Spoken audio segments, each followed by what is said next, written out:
Le bruit de la pendule dans le couloir était le battement de cœur de la maison. Un rythme lent, régulier, imperturbable. Il avait compté les secondes de mon mariage, les premières nuits de mon fils, les rires de ma fille Catherine. Maintenant, il comptait les heures de mon silence. J'étais dans la cuisine. La lumière de fin d'après-midi filtrait à travers les rideaux en dentelle, dessinant des motifs éphémères sur le sol en linoléum. Une odeur de pomme à la cannelle flottait dans l'air. Je préparais une tarte pour l'anniversaire de Catherine. C'était une tradition. Chaque année, la même tarte, la même recette que ma propre mère m'avait enseignée. Un fil invisible qui nous reliait à travers le temps. J'aimais ces moments de préparation.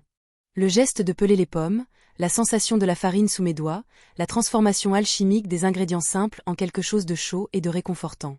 C'était une forme de prière silencieuse. Une offrande. J'ai entendu sa voiture se garer dans l'allée. Le bruit des graviers crissant sous les pneus. Puis le claquement de la portière, un peu trop fort, comme toujours. Catherine vivait dans l'urgence. Une urgence que je n'avais jamais comprise. La porte d'entrée s'est ouverte sans qu'elle frappe. C'était sa maison, après tout. Ou du moins, c'est ainsi qu'elle la considérait.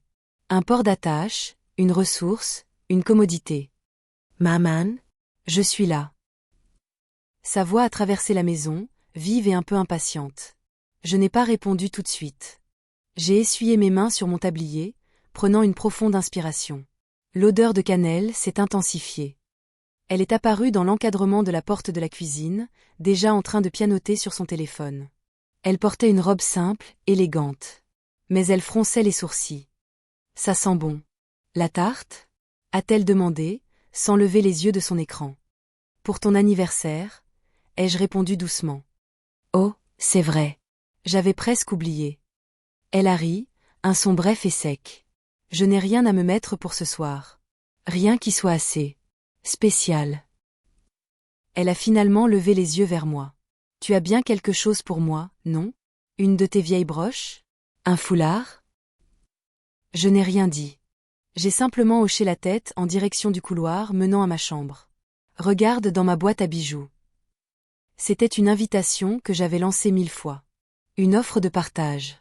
Mais cette fois, quelque chose dans son regard avide m'a mise mal à l'aise. Elle n'a pas cherché à me remercier. Elle a simplement pivoté sur ses talons et s'est dirigée vers ma chambre, son téléphone toujours à la main. Je me suis retournée vers mon plan de travail. J'ai commencé à tresser les lanières de pâte sur le dessus de la tarte. Un geste mécanique, précis. Chaque croisement était parfait. Mes mains ne tremblaient pas. Pas encore. Je l'entendais fouiller dans ma chambre. Le cliquetis des boîtes, le froissement de la soie qui tapissait les tiroirs. C'était un son familier. Depuis son adolescence, elle venait piocher dans mes affaires. Un pull, un sac à main, un peu de parfum. Je n'avais jamais rien dit. Une mère partage. C'est ce qu'on m'avait appris. Mais il y avait une chose qu'elle n'avait jamais touchée. Une seule. Un silence s'est installé. Puis j'ai entendu le déclic très particulier de la boîte en velours bleu nuit. Un son que je connaissais par cœur. Le son du sanctuaire. Mon cœur a cessé de battre.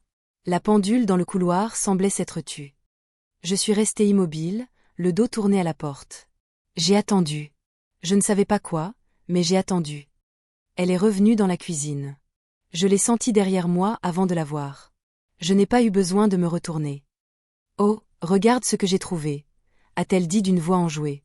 Elles sont parfaites avec ma robe. J'ai fermé les yeux. J'ai inspiré l'odeur des pommes et de la cannelle. C'était l'odeur de ma mère. Lentement, je me suis retournée. Catherine se tenait là, souriante, un air de triomphe sur le visage. Autour de son cou, le collier de perles de ma mère. Ces perles. Celles qu'elle avait reçues de mon père pour leur 20e anniversaire de mariage. Celles qu'elle m'avait données sur son lit de mort, ses doigts froids pressant les miens. Pour toi, ma chérie. Pour que tu te souviennes toujours que tu es précieuse. Les perles luisaient contre la peau de Catherine. Pour elle, ce n'était qu'un accessoire. Un moyen de rehausser une tenue. Elle ne voyait pas les années de souvenirs, les larmes, les rires qui s'y accrochaient. Elle ne voyait pas l'âme de sa grand-mère.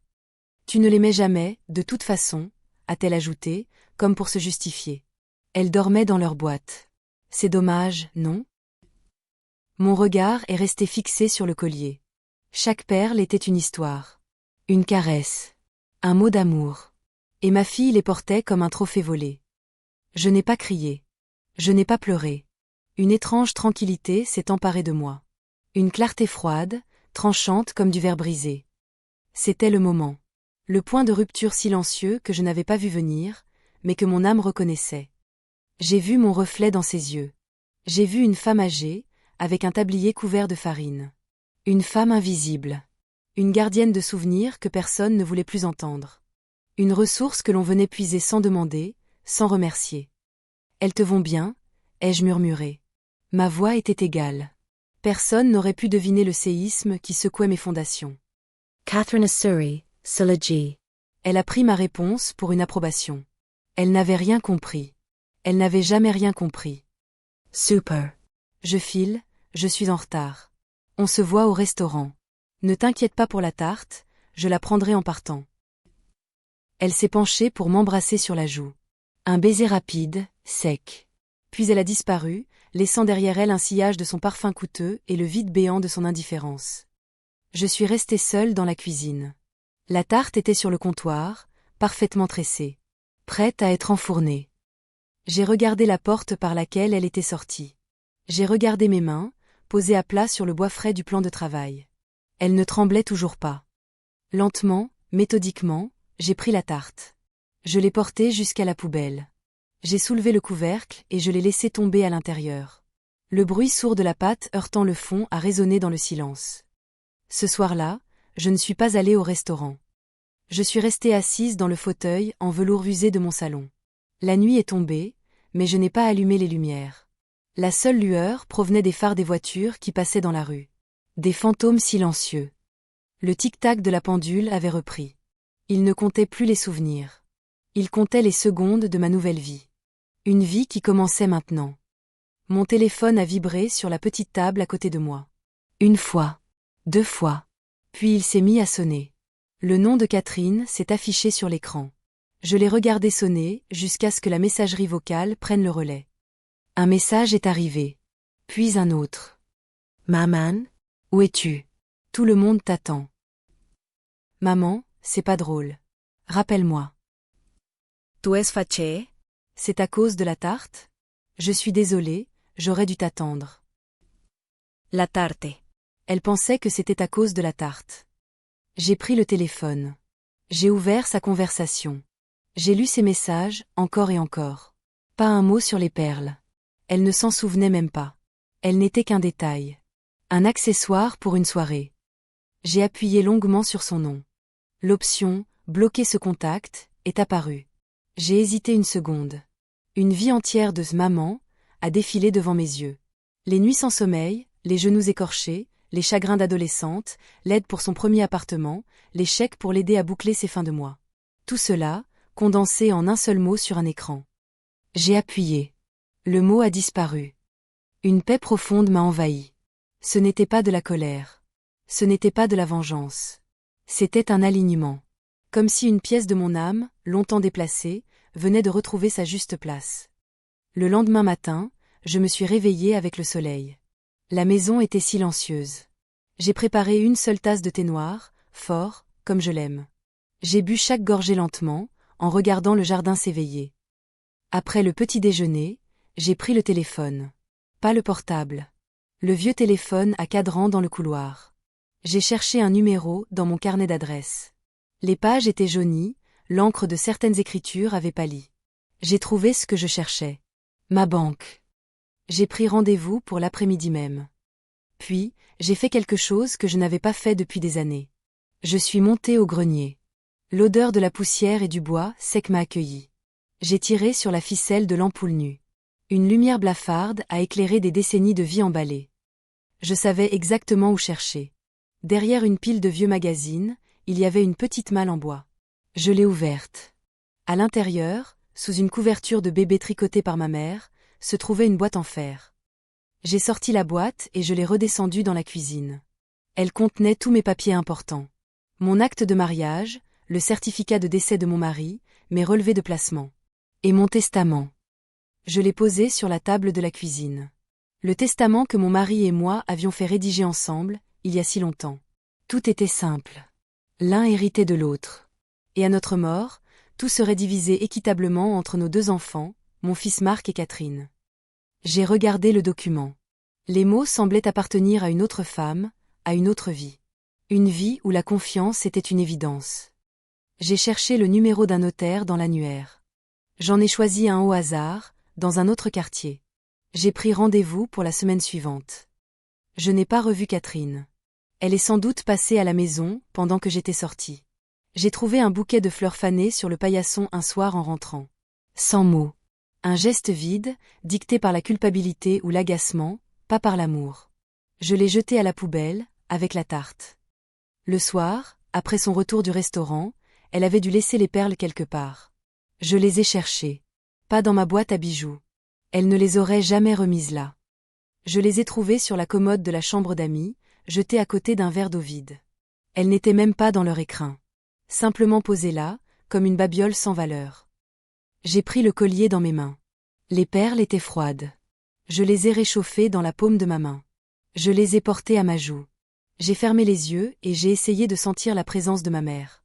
Mais tout ce que je sentais, c'était la trace du parfum de Catherine. Une profanation. J'ai passé la nuit à les nettoyer. Une par une. Avec un chiffon doux et de l'eau tiède savonneuse, comme ma mère me l'avait appris. Je les ai séchées avec une infinie précaution. Je leur ai redonné leur éclat. Je les ai purifiées. Quand j'ai eu terminé, je les ai remises dans leur boîte en velours bleu nuit. J'ai fermé le fermoir. Le clic a été un point final. Le jour de mon rendez-vous à la banque, j'ai mis la boîte dans mon sac à main. Je me sentais étrangement calme. Determiné. Le directeur de l'agence m'a reçu dans son bureau. Un homme jeune, avec un costume impeccable et un sourire professionnel. Il m'a parlé avec cette condescendance polie que les jeunes réservent souvent aux personnes âgées. « Madame Dubois, que puis-je faire pour vous? Un problème avec vos placements? » « Non, monsieur, » ai-je répondu d'une voix claire. « Je souhaite louer un coffre-fort. Le plus petit que vous ayez. » Il a semblé surpris. Il a probablement pensé que je devenais sénile. Que je voulais cacher mes économies sous le matelas, ou plutôt, dans un coffre. Bien sûr, bien sûr. Nous pouvons arranger cela immédiatement. Il a rempli des formulaires. J'ai signé là où il me l'indiquait. Ma signature était ferme. Puis il m'a conduite dans la salle des coffres. La porte était immense, circulaire, en acier brillant. On aurait dit l'entrée d'un tombeau égyptien. Il l'a ouverte avec une série de clés et de codes. L'air à l'intérieur était froid, sec et sentait le métal. Il m'a mené à un mur de petites portes en laiton. Il a ouvert la mienne, la numéro 347. Il a sorti un long tiroir en métal. Je vous laisse, Madame Dubois. Prenez votre temps. Appuyez sur le bouton quand vous aurez terminé. Il est parti, refermant la lourde porte derrière lui. Je me suis retrouvée seule dans le silence absolu de la chambre forte. Il n'y avait même pas le son d'une ventilation. Juste le bruit de mon propre sang dans mes oreilles. J'ai ouvert mon sac à main. J'ai sorti la boîte en velours bleu. Je l'ai posée dans le tiroir en métal. Elle semblait si petite, si fragile au milieu de tout cet acier. Je l'ai regardée pendant un long moment. C'était plus qu'un collier que j'enfermais. C'était une partie de mon cœur. Une partie de mon passé. Mais c'était aussi une déclaration. Une frontière. Ce qui est précieux doit être protégé. Non seulement des voleurs, mais aussi de l'indifférence. J'ai refermé le tiroir. J'ai repoussé la porte en laiton et je l'ai verrouillée avec la clé qu'on m'avait donnée. J'ai appuyé sur le bouton. En sortant de la banque, le soleil m'a paru plus brillant. L'air plus frais. Je me sentais plus légère. Comme si je venais de déposer un fardeau que je ne savais même pas que je portais. Les jours suivants ont été une suite de petites libérations.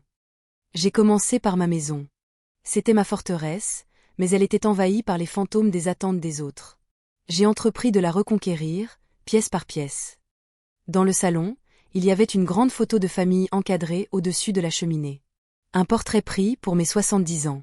Nous étions tous là. Marc, sa femme et leurs enfants. Catherine et son mari. Mon défunt mari avait été ajouté par un montage photo maladroit. Nous sourions tous, mais nos yeux racontaient une autre histoire. Je voyais l'impatience de Catherine, l'ennui de Marc. Je voyais mon propre sourire, un peu forcé, un peu fatigué. Le sourire d'une femme qui s'efforçait de maintenir une façade d'unité qui n'existait plus. J'ai décroché le cadre. Il était lourd. Il a laissé une marque plus claire sur le papier peint, un rectangle de passé. Je ne l'ai pas remplacé. J'ai laissé le mur nu. Un espace vide. Une possibilité. J'ai continué. La chambre d'amis était devenue le débarras de Catherine. De vieilles affaires d'université, des cadeaux qu'elle n'aimait pas, des vêtements qu'elle ne mettait plus mais qu'elle ne voulait pas jeter.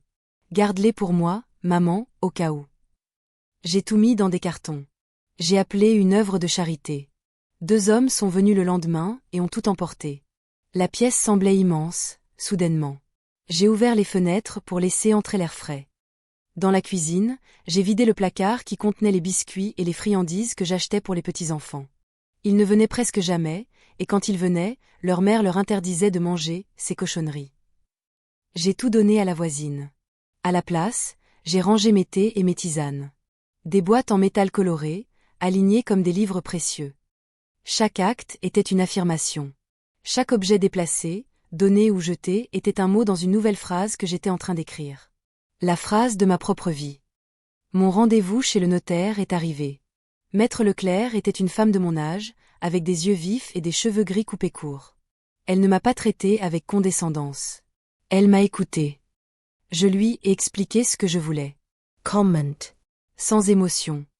Je veux révoquer la procuration que j'ai donnée à ma fille, Catherine Dubois. Elle a hoché la tête, prenant des notes. Très bien. Je veux aussi modifier mon testament. Je lui ai détaillé les changements. La maison serait vendue. Une partie de l'argent irait à une association qui aidait les femmes âgées isolées. Une autre partie serait placée dans une fiducie pour l'éducation des enfants de mon fils Marc, à condition qu'il maintienne un contact régulier avec moi. Le reste, une somme conséquente, serait divisée. Et pour votre fille, Catherine, a demandé maître Leclerc, sans jugement. Catherine recevra un euro symbolique, ai-je dit. Ma voix n'a pas tremblé. Et une lettre. J'avais déjà rédigé la lettre. Je l'ai sortie de mon sac et je la lui ai tendue. Elle l'a lue en silence. Ma chère Catherine, je te lègue ce que tu m'as toujours donné, le minimum. Tu n'as jamais compris la valeur des choses qui n'avaient pas de prix. Les perles de ta grand-mère sont en sécurité, loin de ton indifférence. Elles ne t'appartiendront jamais. J'espère qu'un jour, tu comprendras que l'héritage le plus précieux n'est pas celui que l'on reçoit, mais celui que l'on chérit. Maître Leclerc a replié la lettre. Elle m'a regardé par-dessus ses lunettes. C'est très clair, Madame Dubois. En quelques semaines, tout était réglé. Les documents étaient signés, tamponnés, officiels. J'avais repris le contrôle total de ma vie, de mes biens, de mon avenir. Et de mon passé. Le silence de Catherine a fini par se transformer en une panique agacée. Les messages bloqués ont dû laisser place à des appels depuis des numéros inconnus, auxquels je ne répondais pas. Mon fils Marc a fini par appeler. Maman. C'est Marc.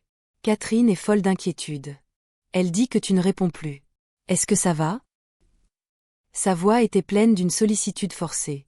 Il jouait son rôle de fils responsable. Je vais très bien, Marc. Mieux que jamais, ai-je répondu. Mais, Catherine dit que tu lui en veux. Pour une histoire de collier? Ce n'est pas une histoire de collier, Marc. C'est une histoire de respect. Il y a eu un silence à l'autre bout du fil. Je pouvais presque l'entendre chercher ses mots, essayer de comprendre cette nouvelle langue que je parlais. Écoute, maman. C'est ta fille. Vous devriez vous parler. C'est ridicule. Ce qui est ridicule, Marc, c'est de passer 75 ans à attendre d'être vu. J'ai décidé d'arrêter d'attendre. Je ne lui ai pas laissé le temps de répondre. J'ai raccroché. Dousement. J'avais besoin d'un allié. Pas quelqu'un pour me défendre, mais quelqu'un pour me voir. Juste me voir. Et cet allié est arrivé sous la forme la plus inattendue. Elise. La fille de Marc. Ma petite fille. Elle avait 17 ans, l'âge des tempêtes et des vérités. Elle est venue un samedi après-midi. Seule. Elle a sonné à la porte. Je l'ai regardée à travers le judas. Elle se tenait là, l'air un peu anxieux, serrant les bretelles de son sac à dos. J'ai ouvert. Grand-mère? Elise. Entrez. Elle est entrée dans le salon et a regardé le mur vide au-dessus de la cheminée. Où est la photo? A-t-elle demandé. Je l'ai enlevée. Je n'aimais plus le paysage. Elle a souri. Un vrai sourire. Elle avait compris. Nous nous sommes assises. J'ai servi du thé et des biscuits que j'avais fait le matin même. Pour moi. Juste pour moi. Papa et tante Catherine sont bizarres, en ce moment, a-t-elle commencé, en faisant tourner sa cuillère dans sa tasse. Ils parlent de toi. Ils disent que tu n'es plus la même. Ils ont raison, ai-je dit. Elle a levé les yeux vers moi. Des yeux clairs, intelligents. Les yeux de mon mari. Tante Catherine a dit que tu lui en voulais pour un collier. Les perles de l'arrière-grand-mère? J'ai hoché la tête. Elle les a portées à son anniversaire. Je les ai vues. Elles étaient belles. Mais elle a hésité. Ça n'allait pas. Ce n'était pas juste. Une larme a roulé sur ma joue. Une seule. Je ne l'avais pas sentie venir. Je l'ai essuyée rapidement. Ces perles, ce sont des souvenirs, Élise. Chaque perle est un moment de la vie de ma mère. Quand ta tante les a mises, c'était comme si elle piétinait ses souvenirs. Sans même s'en rendre compte.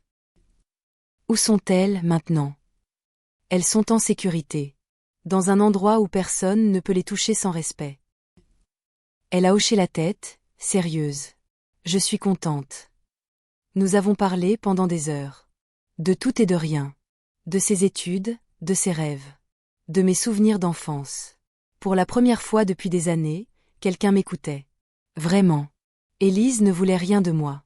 Pas d'argent, pas de service, pas un gâteau. Juste ma présence. Quand elle est partie, elle m'a serré dans ses bras. Une étreinte forte, sincère. Reviens quand tu veux, Élise. Je reviendrai, grand-mère. C'est promis. Cette visite a cimenté ma résolution. Je n'étais pas folle. Je n'étais pas une vieille femme amère et vindicative. J'étais une femme qui avait enfin trouvé sa voie. Même si cette voie était silencieuse. La confrontation finale était inévitable. Catherine est venue un soir. Elle n'a pas sonné. Elle a utilisé son ancienne clé. La clé que j'avais oublié de lui reprendre. Le son de la serrure qui tournait a été comme un coup de feu dans le silence de la maison. Je l'attendais, assise dans mon fauteuil. Je n'ai pas sursauté. Elle est entrée dans le salon, le visage rouge de colère. Ça suffit, maman. Ce petit jeu a assez duré. Tu ne réponds pas, tu changes ton testament. Maître Leclerc m'a appelé. Tu te rends compte de ce que tu as fait? Je me rends parfaitement compte. J'ai mis de l'ordre dans mes affaires. De l'ordre? Tu emas desherite. Pour une stupide histoire de perles. Elles ne sont pas stupides, ai-je dit, ma voix toujours aussi calme. C'était cette tranquillité qui la rendait folle. Elle voulait que je crie, que je pleure, que je lui donne une raison de justifier sa propre colère. Tu ne les mets jamais. Elles étaient dans une boîte. Qu'est-ce que ça pouvait te faire que je les emprunte pour une soirée? Tu ne les as pas empruntées, Catherine. Tu les as prises. Il y a une différence. Emprunter suppose une demande. Et un retour. Tu les as laissées sur une commode comme un vieux mouchoir. Elle a eu un mouvement de recul, comme si je l'avais giflée. Mais, ce ne sont que des choses. Des objets. Non. C'était l'amour de ma mère. Et tu l'as porté comme un simple bijou. C'est ça que tu ne comprends pas. Pour toi, tout est un dû. Ma maison, mon temps, mon argent, mes souvenirs. Tout est à ta disposition. Je me suis levée. Lentament. Je me suis approchée d'elle. Pour la première fois, elle m'a semblé petite. Fragile dans sa colère. J'ai passé ma vie à te donner. Maintenant, je me donne à moi-même. Je me donne la paix. Je me donne le respect que tu as été incapable de me témoigner. Les larmes ont commencé à couler sur ses joues. Des larmes de frustration, pas de remords. Qu'est-ce que je suis censée faire, maintenant? A-t-elle sangloté. C'est à toi de le découvrir, Catherine. Tu es une adulte. Je me suis dirigée vers la porte d'entrée et je l'ai ouverte. Je te demande de partir. Et de me laisser ta clé. Elle m'a regardée, incrédule. Puis, elle a fouillé dans son sac, en a sorti la clé et l'a jetée par terre. Le bruit métallique du laiton sur le parquet a été le dernier mot de notre ancienne relation. Elle est sortie sans un regard en arrière. J'ai fermé la porte. Je ne l'ai pas claquée. Je l'ai fermée doucement. J'ai tourné le verrou. Je me suis penchée pour ramasser la clé. Je l'ai tenue dans ma paume. Elle était encore chaude de la main de ma fille. Je suis allée dans la cuisine et je l'ai laissée tomber dans la poubelle. Ma nouvelle vie a commencé à prendre forme, tissée de rituels simples et de joie tranquille. Le matin, je ne me levais plus en pensant à ce que je devais faire pour les autres. Je me levais en pensant à ce que je voulais faire pour moi. Parfois, je restais au lit avec un livre jusqu'à 10 heures. D'autres fois, j'allais marcher dans le parc au lever du soleil, quand la rosée brillait encore sur l'herbe. J'ai repris contact avec de vieilles amies, des femmes que j'avais négligées au fil des ans, trop occupées à être une mère et une grand-mère disponibles. Nous nous retrouvions pour déjeuner, nous allions au cinéma l'après-midi, nous parlions pendant des heures de nos vies, de nos peurs, de nos espoirs. J'ai découvert que je n'étais pas la seule à me sentir invisible. Mon histoire, loin d'être unique, était celle de beaucoup de femmes de ma génération. J'ai vendu la grande maison. C'était une décision difficile, mais nécessaire. Elle était trop grande pour moi, trop pleine de fantômes. J'ai acheté un petit appartement lumineux en centre-ville, avec un balcon qui donnait sur un jardin public. Le déménagement a été un autre acte de purification. J'ai trié des décennies de ma vie. J'ai gardé ce qui avait une âme, ce qui me parlait. Les lettres de mon mari, les dessins d'enfance de mes enfants, les premiers, se fait avec un amour pur, avant que tout ne se complique, le fauteuil en velours de mon salon. Le reste, je l'ai donné. Mon nouvel appartement était mon royaume. Chaque objet avait sa place, choisi par moi. Sur le mur nu de mon nouveau salon, j'ai accroché une seule chose, un petit tableau que j'ai acheté dans une galerie locale. Une aquarelle représentant la mer au crépuscule. Elle me calmait. Élise venait me voir souvent. Elle m'apportait des livres, nous essayions de nouvelles recettes ensemble, nous regardions de vieux films en noir et blanc. Notre relation s'est épanouie, loin du drame familial. Elle était mon pont vers l'avenir, un rappel que l'amour pouvait exister sans obligation, sans attente. Un jour, elle m'a posé la question. Tu ne reverras plus jamais tante Catherine. J'ai réfléchi un long moment avant de répondre.